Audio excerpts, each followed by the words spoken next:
Jadi di antara syafaatnya Quran itu orang nggak jadi masuk neraka. Jadi syafaat itu ada dua, dari neraka diangkat ke surga, dan itu bisa lama itu. Tapi kalau syafaatnya Quran itu yang belum masuk neraka supaya nggak jadi masuk neraka. Karena neraka juga punya aturan, dia juga kena aturan fikih. Jadi, loh betul ini, saya ada guyon. Jadi kena konstitusi apa? Fikih. Sama tak ceritani syafaatnya Quran itu ada orang itu beling itu fasik. Itu dia hafal surat Tabarok. Hafal betul. Tabarakalladzi biyadihil mulku wa huwa ala kulli syai'in qadir alladzi khalaqal mauta wal hayata. Pertanyaannya gini, boleh enggak orang menginjek surat Baqarah? Boleh enggak? Enggak. Padahal orang hafal Quran itu artinya ayat itu ada di hatinya. Fa inna wa ta'ala la yu'adzibu qalban wa al-Qur'ana. Allah tidak akan menyiksa hati yang menyimpan Quran, yang jadi flash disknya Quran, yang jadi rekaman Quran. Singkat cerita orang ini hafal. Pas ketemu Mungkar Nakir prosedur kan, ini orang fasik mau diantemin sama Mungkar Nakir. Prosedur ya, dia kan prosedur standar. Si surat Tabarok akhirnya menjelma jadi seseorang yang gagah berani. Kamu nggak boleh nyiksa orang ini. Saya ini kalamullah. Kalau kamu nyiksa dia berarti nyiksa saya. Kamu berani sama kalamullah. Wah ya tidak berani jadi Mungkar Nakir. Tapi orang itu nakal, harus saya gebukin. Tapi kata Quran tadi, tapi saya di situ pasti kena saya. Oh debat, nggak ada lajnahnya, ini nggak ikut. Kalau Gus Wirjon ikut jadi lajnah. Kalau jadi lajnah pasti kroninan. Kalau santrinya dimenangkan nanti. Akhirnya debat. Ya sudah kita ketemu Allah. Akhirnya Mungkar Nakir sama Quran tadi surat Tabarok datang sowan sama Allah. Terus kata Allah, memangnya kenapa Mungkar Nakir? Saya harus nyiksa dia karena dia fasik ya Allah. Memangnya kenapa surat Tabarok? Saya ada di situ. Menurut aturan orang tuh nggak boleh injak-injak Quran. Kalau dia nutuk saya, nutuk Quran. Itu harus dikasih tahu fikihnya Mungkar Nakir. Akhirnya Allah ngendikan gini ke surat Tabarok. Ya sudah terserah kamu. Kalau terserah kula Gusti, Mungkar Nakir nggak boleh nyentuh orang ini. Ya sudah selamat. Sehingga terus itu sama baca di termasuk mujizatnya surat Tabarok di tafsir Ibnu Katsir banyak. Karena tadi logikanya malaikat itu juga kena aturan fikih. Sehingga banyak ulama termasuk Said Muhammad ngendikan pertanyaan Mungkar Nakir itu tidak semua orang kena. Kalau semua orang kena nanti kalau tanya Nabi Muhammad, waman nabiyuka? Kacau kan jamnya. Nabi kamu siapa? Lu saya ini nabi. Ya kan? Lah nanti kalau pas ketemu Nabi Ibrahim, waman abuka? Jadi repot kan? Makanya ada kiai yang guyon kalau ditanya, "Marabbuka?" Saya ini guru tauhid sembrono. Saya ini ngajar Ummul Barohin, kamu tanya Marabbuka.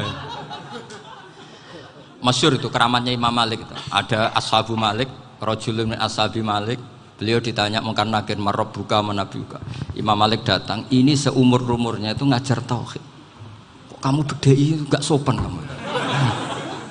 Dan kita berharap barokah sampean ngaji nanti itu. Yes. Malaikat itu anak sungkane gitu. Jadi itu ada. Dan saya meskipun guyon itu serius. Bedanya orang alim sama ndak itu di situ. Kalau orang alim itu guyon itu masih bener, masih serius. Coba saya bacakan ayatnya. Ala inna auliya Allahi la khaufun alaihim wa lahum yahzanun. Terus lahumul busyra fil hayatid dunya fil akhirah. Artinya kalau Mungkar Nakir dengan penampilan garang gitu, berarti ada ketakutan apa enggak? Ada. Padahal ciri utama walinya Allah tidak ada ketakutan. Makanya itu termasuk dalilnya Sayyid Muhammad. Tidak semua orang alami seperti itu karena wali-wali itu la khaufun alaihim wa lahum yahzanun. Wah anak kiai ketemu Mungkar Nakir cok tidur wedek. Iku dresege ora kok pertanyaan tok nak konan santri piye. Lho isen wis kiai dihanjuti Mungkar Nakir. Malu gak kira-kira? Mesti pelengani konan santri piye? Nak jawabannya gampang karena pernah ngajar tauhid. Makanya Sayyidina Ali ini cerita ini ada di kitab Nurul Dzolam. Sama lihat di kitab Nurul Dzolam karangannya Syekh Nawawi Banten. Itu Sayyidina Ali itu ya, andekan orang biasa mungkin ya agak-agak hasut, tapi ini wali gak boleh kamu katakan hasut. Dia itu mangkal sama Umar. Orang kok setiap orang pernah dibentak. Apa dia berani bentak Mungkar Nakir? Penasaran dia. Bagaimana kerengnya Umar itu berlanjut enggak gitu kira-kira. Akhirnya minta, ya Allah saya minta kasyaf. Ya karena yang minta Sayyidina Ali karena mau wajah dituruti sama kasuf. Dilihat Sayyidina Umar pas meninggal itu. Jadi hasud itu ya kadang penting asal baik. Loh betul bahasa Kanjeng Nabi kadang la hasada illa fisnaten. Itu Nabi membahasakan ya hasad. Gus Verson saja yang nafsirkan ghobtoh itu kan gaya-gayanan sebagai ulama. Aslinya Nabi ngendikannya itu la hasada illa fisnaten. Ulama yang ganti itu namanya ghobtoh. Wong Nabi sendiri nyebut hasad kok kamu tafsiri ghobtoh. Ya hasad ya hasad. Udah enggak usah ditawil-tawil pokoknya gitu. Kalau sampean nggak percaya nggak apa-apa. Kok gitu aja kok repot. Karena sampean nggak percaya kemungkinannya dua. Satu nggak ngerti. Dua sama-sama alim kan dari awal kalau sama-sama alim kan laisa li alimin ayuqallida aliman akhor. Kita nggak perlu saling mengikuti. Ngapain hasud? Biasa aja. Akhirnya Sayyidina Ali kasut. Pas Umar bangun, setelah mati kan bangun, setelah meninggal bangun. Mungkar Nakir datang dengan perang yang sangat garang. Itu digambarkan Sayyidina Ali matanya itu kal kidril ghali. Kayak apa? Kendil yang apa? Menganga. Wah, seru. Sayyidina Ali senang, paling takut ini Umar. Senangnya bukan main, wah ini mesti takut Umar. Biasa. Ternyata enggak, Umar malah bangkit. Woi, Mungkar Nakir aja. Kamu tahu menghadapi siapa? Itu betul ya? Kamu itu menghadapi temannya Ahabbal Khalqi ilallah. Yang diandalkan temannya, bukan dia. Kamu tahu yang kamu hadapi, saya ini teman kekasihnya Allah. Jadi boleh kamu mengandalkan Mbak Virjon. Tapi nanti resikonya Mungkar Nakir tanya, itu Virjon siapa? Wah itu masalah kan. Makanya syaratnya wali itu harus ma'rufun fis sama. Di langit sudah populer. Makanya dulu ada orang yang saking seninya Abdul Qadir ditanya apa saja jamnya Abdul Qadir Al-Jilani itu aman karena beliau populer. Makanya program kita harus populer dulu di langit. Nah, itu nanti kalau dicatut oleh santri-santri nggak apa-apa. Kalau nggak populer nanti dicatat itu siapa? Masalah ini. Umar itu yang dibanggakan itu, kamu tahu saya siapa? Ya enggak tahu. Saya ini temannya kekasihnya Allah. Temannya Muhammad. Iya Muhammad Rasulullah. Wah mikir waduh. Repot. Loh di dunia aja gitu kan temannya presiden, temannya panglima, apalagi ini temannya Sayyidul Awalin wal Akhirin. Di dunia aja bilang temannya presiden, menteri orang sudah takut, apalagi ini temannya Sayyidul Awalin. Hanya Mungkar Nakir terus konfirmasi sama Allah, gimana ya Allah ini ngadepi. Sebetulnya diandalkan itu temannya, bukan dia. Wah, akhirnya sama Allah dibilang ya bu, ya sama seorang seperti itu bu yang sopan. Terus semenjak itu Mungkar Nakir itu nggak selalu berpenampilan seperti itu sangat. Jadi semoga itu konsisten sampai nanti. Jadi kamu kalau ingin nggak takut Mungkar Nakir jadi wali dulu. Karena syaratnya tadi hanya wali sing la khaufun alaihim walahum yahzanun lahumul busyra fil hayatid dunya fil akhir.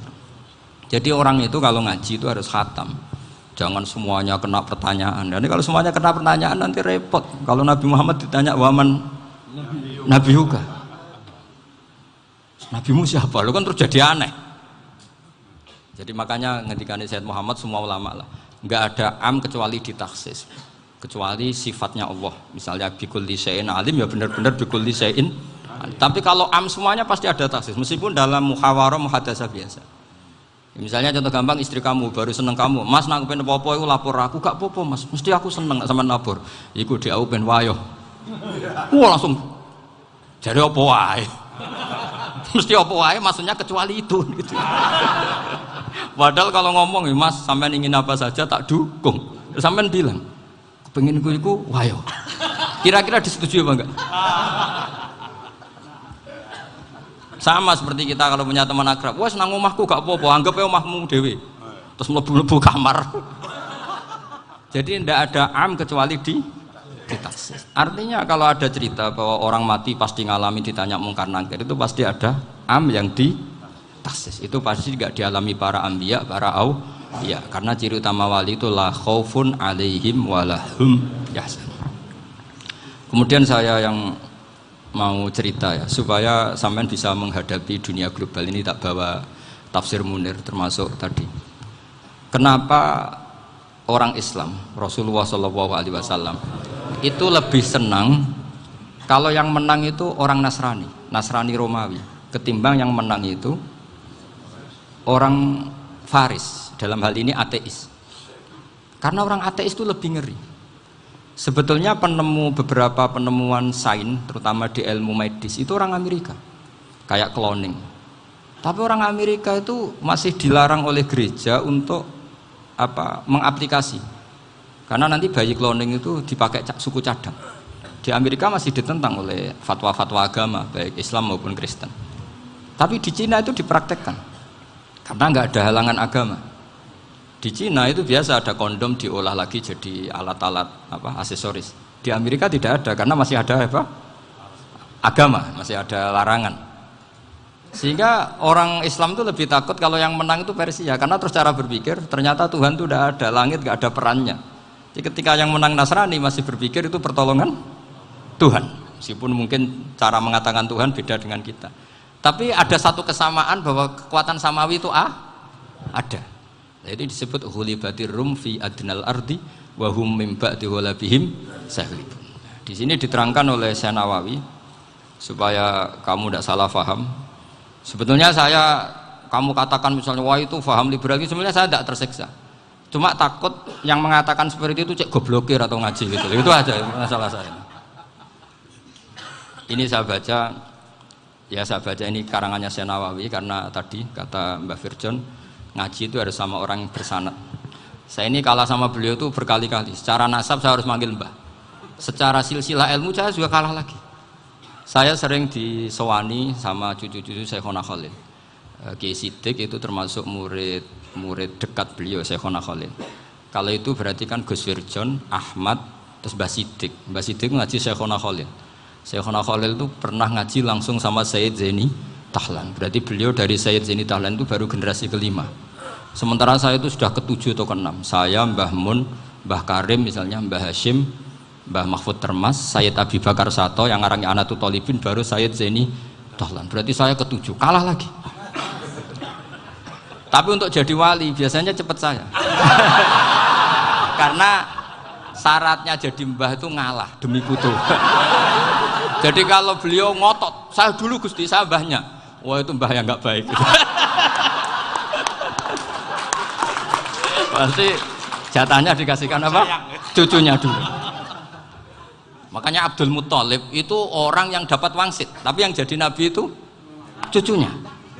Jadi dalil saya banyak. Sebenarnya Abdul Muthalib itu sudah sering dapat wangsit. Karena saya bahasakan wahyu, Nabi yang protes, enggak nabi kok dapat wahyu. Tapi sebetulnya Abdul Muthalib itu masyhur. Kalimat-kalimatnya menunjukkan bahwa beliau itu sudah dapat wahyu kalau nanti cucunya itu jadi apa? Nabi. Makanya senangnya bukan main Abdul Muthalib sama Rasulullah. Putu seneng, mbah seneng putu. Jadi mungkin, jadi sampean enggak usah protes loh.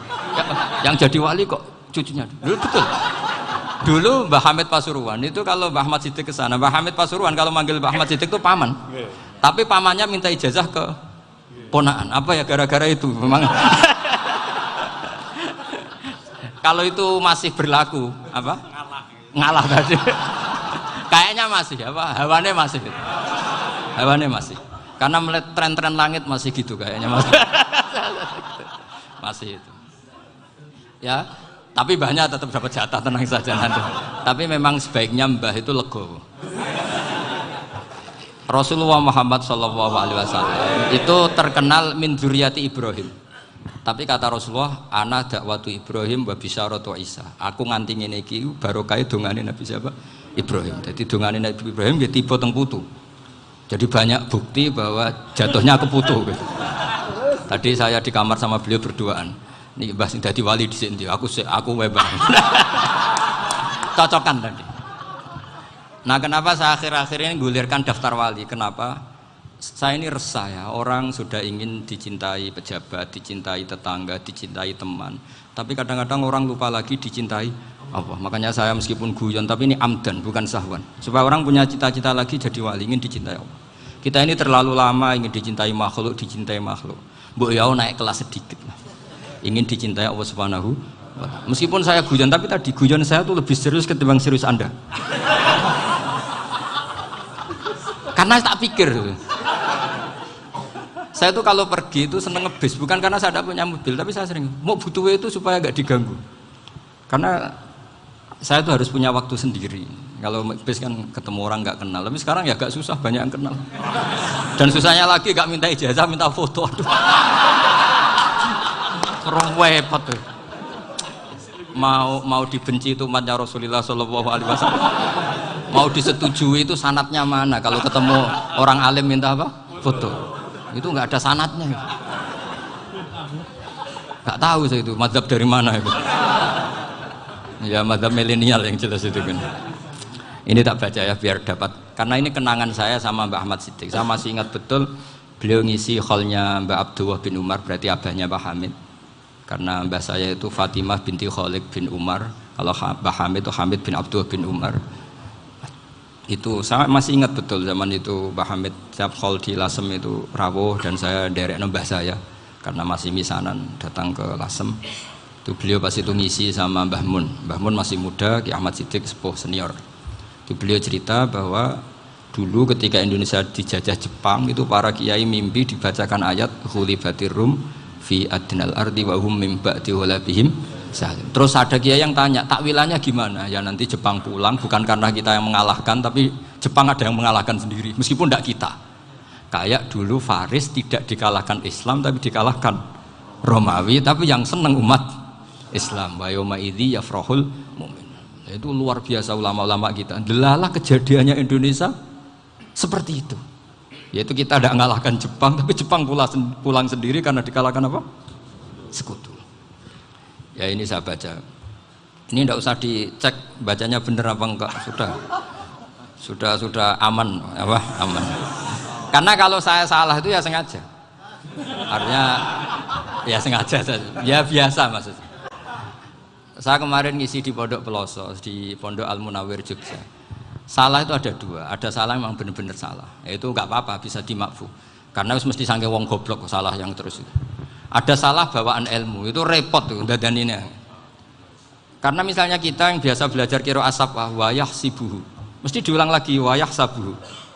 Karena qiraahnya Imam Asim itu hasibah yah sabu, bi fathis sin. Sementara kita kalau ngaji kitab kulino yahsib. Sehingga kita yang biasa belajar sabah itu kalau baca kitab itu kayak orang bingung. Kadang-kadang yang ngaji juga bingung. Gus Pak mau di bulan pilih ini. Ya tepat-tepatan. Ada yang mengatakan Gus Pak bingung, ada yang mengatakan Gus Pak alim alamah. Ya tepat-tepatan nasib tadi. Karena memang ya sabah memang seperti itu. Misalnya kufuan. Kufuan itu Imam Asim baca kufuan. Tapi beliau punya murid namanya Syu'bah. Itu kalau baca kuf'an. Makanya kita itu, ini kan khataman Quran ya, jadi saya menyinggung sedikit tentang qiraah sabah. Tadi beliau juga sudah tak kasih kitab saya Hifdzuna Liyadal Mushaf.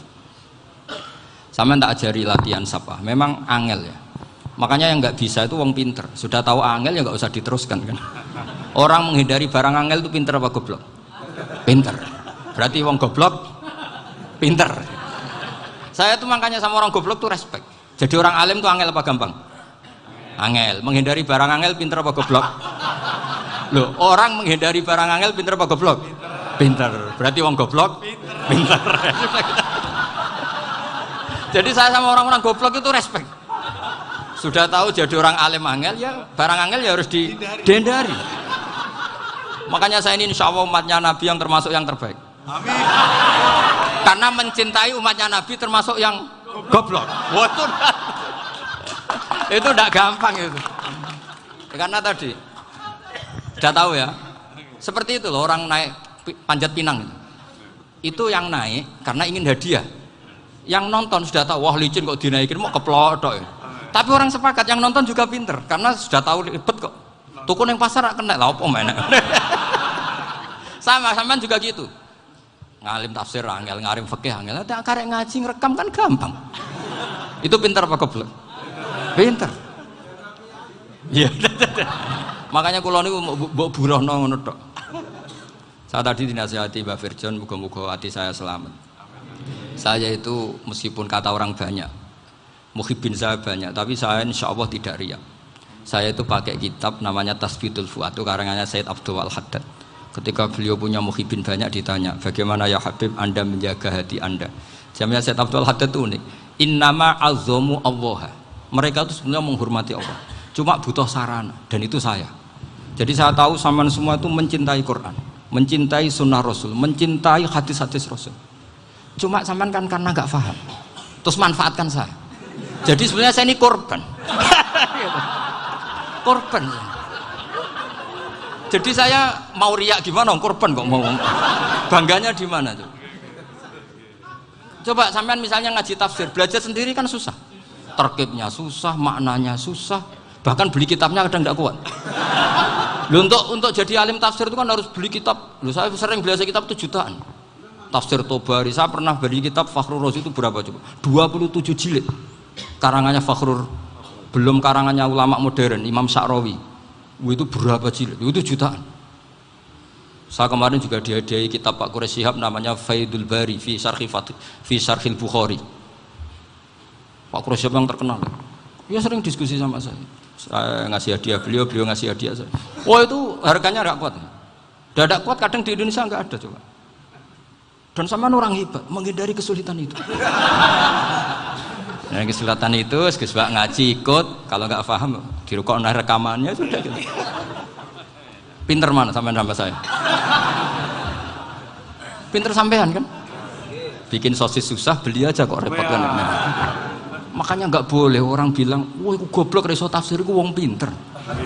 Makanya nanti kalau saya ketemu Nabi tidak termasuk orang yang mentahkir orang Islam. Kafabil mari isman ayah kira akhahul muslim.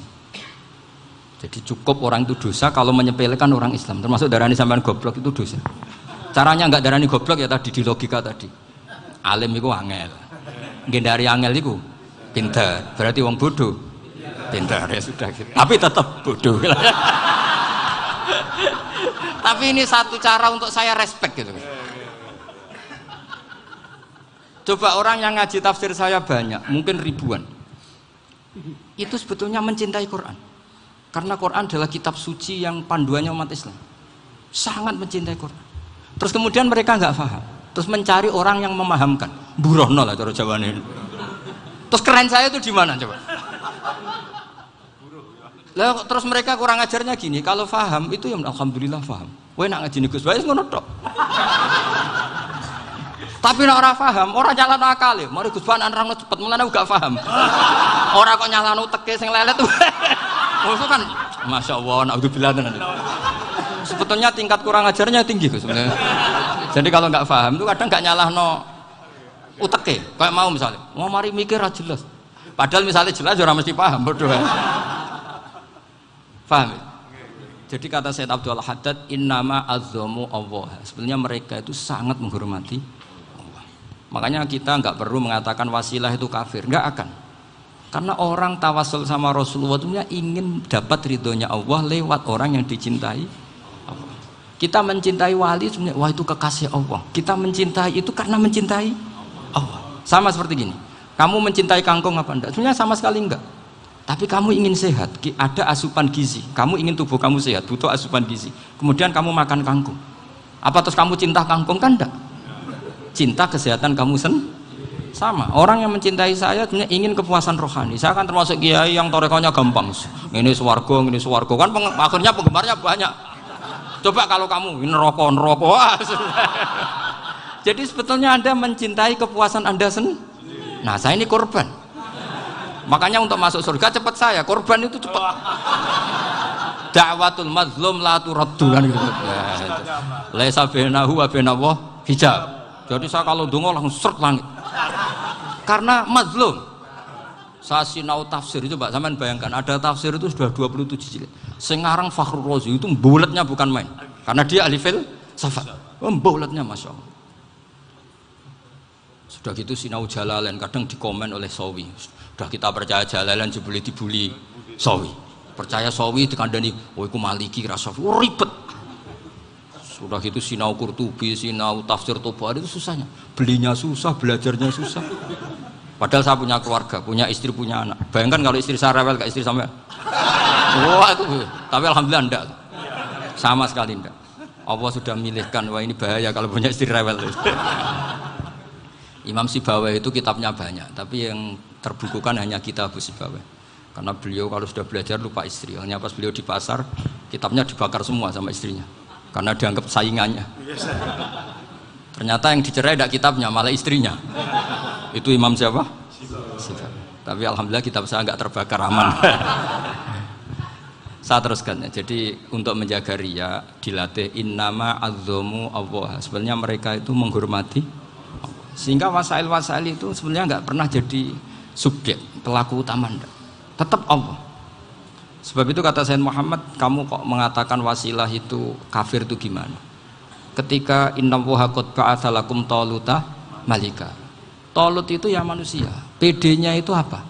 Inna ayata mulkihi ayyatiyakumut tabut fihi sakinatum mir rabbikum wa baqiyatum mimma taraka alu Musa wa alu Haruna tahmiluhul malaikah. Jadi beliau PD itu kalau bawa sunduk semacam peti sakti, sing di situ ada baqiyatum mimma taraka alu Musa wa alu Haruna tahmiluhul malaikah. Ya kayak semacam jimat. Tapi saya bukan mensyariatkan jimat enggak, karena nanti banyak penjual yang pembohong juga gitu loh. Cuma cerita, kamu tidak usah mengatakan kafir. Dulu Talut PD-nya kalau bawa sunduk semacam peti kesaktian yang di situ ada baqiyatum mimma taraka alu Musa wa alu Haruna tahmiluhul malaika. Sehingga Khalid bin Walid meskipun beliau sahabat dan menyaksikan wajah Rasulullah SAW, itu bawa sya'aratun min sya'aratihi Rasulullah SAW, bawa rambutnya Nabi. Perang kemana-mana itu diletakkan di pecinya. Nanti sama tanya lagi, masa pakai peci Khalid bin Walid ini? Wah panjang, sampai itu repot. Sampai tak warai ngaji usul fikih. Usul fikih itu kalau ngaji itu ada istilah tangkihul manat. Ini mestinya wilayah yang kita bisa berdebat sama Mbah Firjon. Dulu itu musuh saya karena saya makili Anwar, beliau makili Peloso. Tapi tahu-tahu kalah tua terus saya mengundurkan diri. Di fikih itu ada istilah, ada tangkihul manat, ada tahqiqul manat, ada tangkihul manat. Tangkih itu kira-kira gini, lafadz hadis itu dibuang sekian untuk tahu bahwa itu madarul hukmi. Misalnya gini, tak beri contoh paling gampang. Saman harus paham, kalau nggak paham nggak pinter-pinter. Ja'a a'rabiyun ila Rasulillah sallallahu alaihi wasallam. Ya karena ini menghormati Mbah Ahmad Siddiq, beliau saya orang alim, jadi ngaji ini tetap ada suasana alim. Ya harus ada suasana alim. Nggak perlu jadi orang alim tadi, susah. Sudah ngindari susah itu pintar. Sudah itu aja. Jadi orang alim susah, ngindari barang susah pintar. Berarti orang tidak alim pintar. Nah, meskipun tetap sudah itu pegangi sampai mati nanti. Loh, jadi orang alim itu repot. Itu kata Imam Ghazali, kalau orang alim kalau mau masuk surga itu sama Allah nggak boleh. Kif, kamu nggak boleh langsung masuk surga. Coba cari umat kamu, syafaati dulu. Nah, saya takut nyari sampean nggak bisa kembali. Saya tidak punya rencana itu. Pokoknya mau masuk. Golek sampean kuaduan balik raroh dewe, wah repot nanti saya. Berat jadi orang alim itu berat. Ya saya teruskan ya. Ada tangkihul manat. Ja'a a'rabiyun ila Rasulillah sallallahu alaihi wasallam. Faqala ahlaktu wa ma ahlakaka qal waqa'tu imraati fi nahari Ramadan. Ya sidang saya ini rusak ya Rasulullah. Kenapa? Karena saya menjima istri saya fi nahari Ramadan. Terus kata Nabi, kamu harus bayar kafarah. Napa Nabi kafarah? Puasa 2 bulan. Wong baru 1 hari aja terjadi gitu kok disuruh puasa 2 bulan. Ya tidak kuat ya Rasulullah. Baru berapa hari saya puasa aja kecelakaan seperti itu. Apalagi kalau sampai 2 bulan. Enggak ya Rasulullah. Ya sudah kalau gitu kamu pertama ngasih makan apa? Itku rokobah kan, pertama merdekakan budak. Tapi kan sekarang nggak ada budak makanya terus sekarang langsung puasa. Wah ini nggak bisa semua. Ya sudah ngasih makan orang 60. Kasihkan siapa ya Rasul? Ya orang fakir. Saya ini paling fakir. Di kampung saya ini orang paling fakir. Jadi mulai dulu orang fakir itu hubungan suami istri itu paling lancar mulai dulu. Makanya orang fakir itu anaknya banyak karena hiburannya hanya itu. Wong Ramadan aja. Coba mau ke ATM nggak punya uang, mau antri di bank nggak punya, mau apa coba? Itu mulai dulu. Ini sanatnya mutasil. Wah, akhirnya sudah sanksinya kan tadi ya itqu raqabah atau puasa 2 bulan berturut-turut atau ngasih makan 60 orang miskin. Lalu kata ahli usul fikih, kata a'rabi dibuang, nggak menjadi catatan hukum. Orang kota pun kalau melakukan itu juga kena sanksi yang sama. Imro'atau juga dibuang. Andai kan itu dilakukan untuk amatnya juga ketentuannya sama. Nah sekarang perdebatan antara Imam Syafi'i dan Imam Malik begini. Sekarang pertanyaan gini, jima istri itu hukumnya boleh apa haram? Boleh kan? Lalu kalau ada orang tanpa udzur kemudian makan siang-siang, cara Imam Malik hukumnya sama, harus kena sanksi yang sama. Karena sama-sama hadku hurmati Ramadan bi ghairi udzrin syar'iyyin. Sama-sama merusak hukum Ramadan tanpa udzur syar'. Lo jima itu tidak zina. Kan hukumnya jaiz.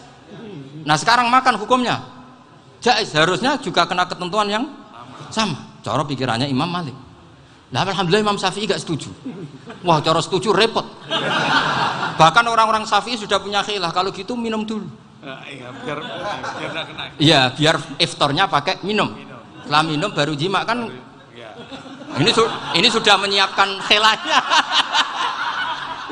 Ini khas Syafi'i ini, bongsong rekayasa hukum. Nanti bisa belajar jauh cara ngakali hukum. Makanya guyonan yang masyhur Gus Dur itu gitu. Ada seorang kiai atau Gus lah, ya punya salah, namanya manusia kan punya salah, entah cangkruk entah apa, pokoknya punya salah. Ada wartawan yang ngiranya semua kiai itu orang suci, sehingga tanya sama Gus Dur, Gus itu ada kiai kok, ya pokoknya salah lah. Tapi jangan bayangkan dosa besar, enggak, kecil-kecil aja. Itu gimana itu? Padahal kiai kan orang suci. Jawabnya Gus Dur lucu. Ya justru yang boleh salah itu para kiai. Kalau kamu nggak boleh. Loh, kok bisa Gus? Karena mereka tahu caranya tobat. Repot. Kalau kamu nggak tahu caranya. Sama pelanggaran hukum itu ya harus pakar-pakar hukum. Ya. Itu yang tahu caranya rekayasa. Kalau kamu ya kena pasal kan ya. Jadi kamu jangan niru saya ini punya sekian cara untuk nah, itu namanya khilaf. Makanya kata Sayyid Muhammad, kamu tidak usah anti khilaf, karena Abu Hanifah itu membolehkan khilaf, kitabul khiyal. Yang penting kamu soleh dulu, setelah soleh nanti Allah maklumi. Soleh dulu, syaratnya soleh dulu. Kalau tidak soleh jangan.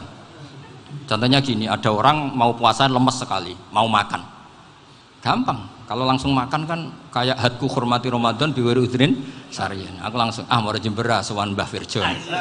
Sudah status saya apa? Musafir. Ya, sudah berangkat aja sampai Tuban makan. Nanti kalau nggak jadi ya nggak apa-apa sudah. Kan mulai pergi sudah musafir. Saya tidak tahu nanti malaikat tertarik gebuki nggak tahu. Tapi itu ada khilafnya. Asal soleh lah. Karena kata Sayyid Muhammad dan semua kitab mengatakan itu. Kalau sampean nggak tahu ya kebablasan. Nabi Ayub, nabi yang terkenal Gudiken itu siapa? Ayub ya. Itu yang Israiliyatnya akan seru lah. Gudiken dikukur bek kreweng itu terlalu lah kalau itu. Untuk kreweng konti ning Arab ora ono kreweng itu sudah masalah itu.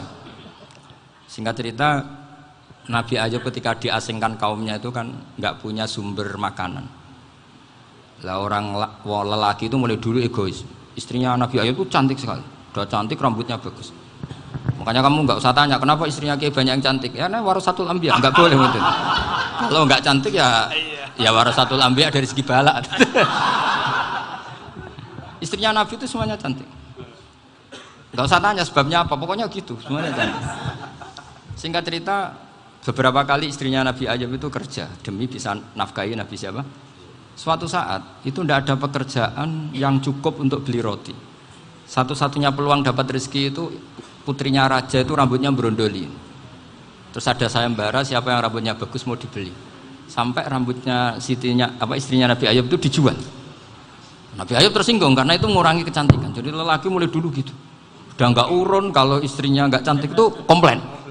Itu khasnya lelaki. Jadi kalau kamu gitu ada sanadnya juga, tenang saja ya. Komplain ya pegawaian itu.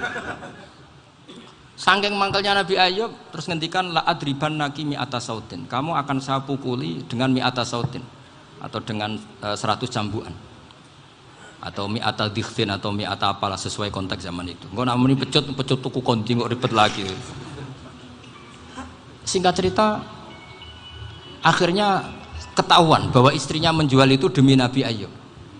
Allah nggak ridho kalau kekasihnya yaitu istrinya Nabi Ayub wis perjuangan kayak gitu malah kena hukuman. Tapi Allah juga nggak ingin kekasihnya yang bernama Ayub melanggar sumpah. Padahal beliau sudah sumpah, wallahi demi Allah nanti tak pukul dengan 100 kali. 100 kali dengan lidi lah misalnya, contoh yang gampang tuh lidi. Akhirnya sama Allah dikasih satu solusi. Wa khud biyadika dikhsan fadrib bihi wala tahnas. Ya sudah, lidi itu ikat jumlahnya 100. Terus pukul sekali saja. Anggap saja sudah 100. Iku pangeran sing wari ngakali ngono iku pangeran. Tapi syaratnya soleh. Syaratnya soleh. Jadi kalau kamu anti khilaf berarti anti ajarannya Allah di ayat itu. Wa khud biyadika dikhsan fadrib bihi wala tahnas. Itu dulu ada, ini cerita di Ithaf. Ini cerita terakhir. Ini sudah, sama jangan nama sudah. Terus pengumuman tadi yang nggak pernah sepuh ngutang saya itu haram tadi. Karena tadi saya punya kewajiban di rumah yang bisa menggugurkan ya kewajiban yang lebih besar. Lebih besar itu ya tadi bisa pernah guru, pernah sepuh. Yang jelas gak umur. Umur sampean menangkap itu. Tua-tua serepot itu. Ada raja itu ganteng kaya, senengannya nikah perawan cantik. Oh, itu semua kampung mesti kenal. Mungkin digilir atau gimana pokoknya. Suatu saat ada pemuda suka sama perempuan yang di kampungnya, cantik sekali. Kemudian pemuda ini ternyata pekerja di kerajaan itu. Tiap hari ditanya, wah itu yang di kampung yang cantik siapa? Mau saya nikahin gini. Wah bahaya ini saingannya raja. Jadi yang dibidik pemuda tadi itu saingannya. Si raja ini orang yang namanya raja kan gengsinya tinggi. Kaifatang kihuha wa qad ra'aitu qad qabbalaha rajulun. Kok mbok nikah piye? Saya itu pernah melihat dicium lelaki. Wah, gak mau. Gak gelem wis kadung ditambung lan wa qad qabbalaha rajulun. Saya pernah melihat sendiri qabbalaha rajulun, dicium oleh lelaki. Wah, sudah gak minat raja langsung gak keren. Suatu saat pemuda tadi nikahi perempuan itu. Rajanya marah-marah, kamu lelaki gak punya harga diri gini. Gak punya selera, gak punya harga diri, sudah pernah dicium orang kok tetap dinikah.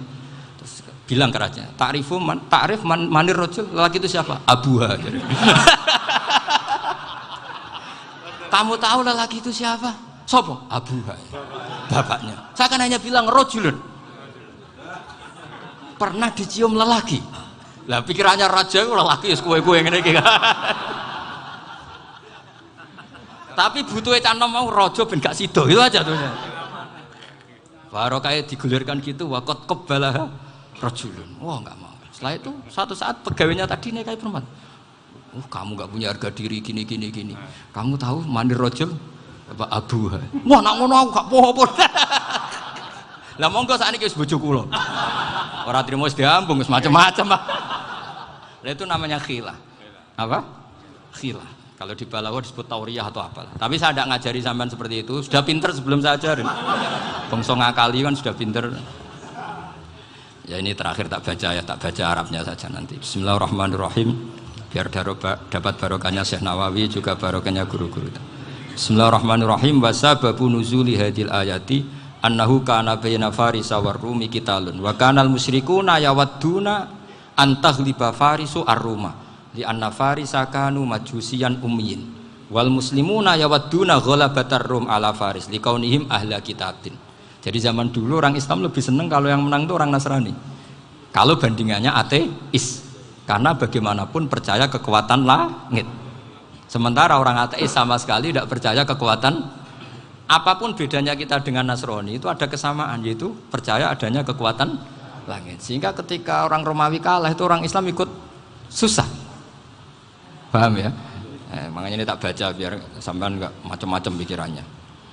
Fab'atha Kisra saat terusnya, ya pokoknya seperti itu. Akhirnya Rasulullah SAW berdoa lebih seneng yang menang itu Rom karena ahli kitab.